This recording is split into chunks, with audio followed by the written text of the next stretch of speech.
அனைவருக்கும் வணக்கம். மொழிப்படுத்து இசைப்பினும் தெரிந்துவேறு இசைப்பினும் எழுத்தியல் தெரியா என்பனார் புலவர். இந்த நூற்பாக்கு 2-3 உரைகள் இருக்கு. அது மாதிரி புரிந்து கொள்ளுகின்ற தன்மை இருக்கு. இதுல நச்சினார்க்கினியர் சொல்லுகின்ற அந்த உரையை யாரும் ஏற்கல. நான் பார்த்த வரைக்கும் இருக்கின்ற உரையாசிரியர்கள் அந்த உரையை ஏற்றுக்கொள்ளல. என்ன காரணம் அப்படின்னு பார்த்தீங்கன்னா, இந்த அதை அவர் செய்யுளியல் நோக்கிய ஒரு நூற்பாவாக பார்க்குறாரு. ஒற்று, ஆயுதம், குற்றுகரம் இதுக்கெல்லாம் செய்யுளியல்ல அது எண்ணப்படாத ஒரு தன்மை இருக்கு. அதுக்கானதாக இந்த நூற்பாவை இவர் செய்திருப்பதாக சொல்றாரு. அதனால அந்த பகுதியை விட்டுடலாம். அப்போ மீதமுள்ள 2 உரைப்பகுதிகள் இருக்கு. அதுல ஒண்ணு என்ன அப்படின்னு நம்ம பார்க்கும்பொழுது, மொழிப்படுத்தி இசைப்பினும் தெரிந்து வேறு இசைப்பினும், அதாவது ஒரு எழுத்தை நம்ம தனியாக சொல்லும் பொழுதோ அல்லது ஒரு மொழியில் ஒரு எழுத்தாக, அதாவது 2-3 எழுத்துக்கள் சேர்ந்து பொருள் தருகின்ற தன்மையில் வருகின்றது. நம்மளாம் ஏற்கனவே பார்த்துருந்தோம் இல்லைங்களா?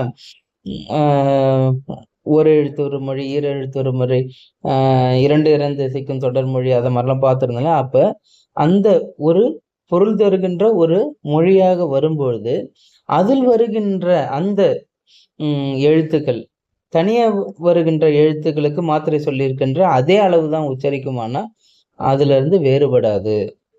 மொழிப்படுத்து இசைப்பினும், ஒரு எழுத்து மொழிப்படுத்தப்பட்டு உச்சரித்தாலும் சரி, தெரிந்து வேறு இசைப்பினும், அதை நம்ம அந்த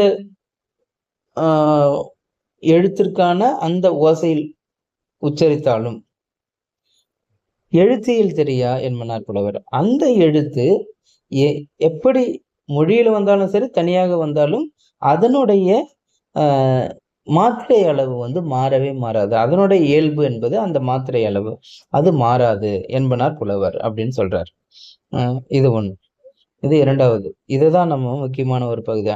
அடுத்தது வேற என்னன்னா, சில நேரங்கள்ல உச்சரிக்கின்றவர்களுடைய தன்மைக்கு ஏற்ப அது எடுத்தல் ஓசையாகவோ அல்லது படுத்தல் ஓசையாகவோ உச்சரிக்கப்படலாம்.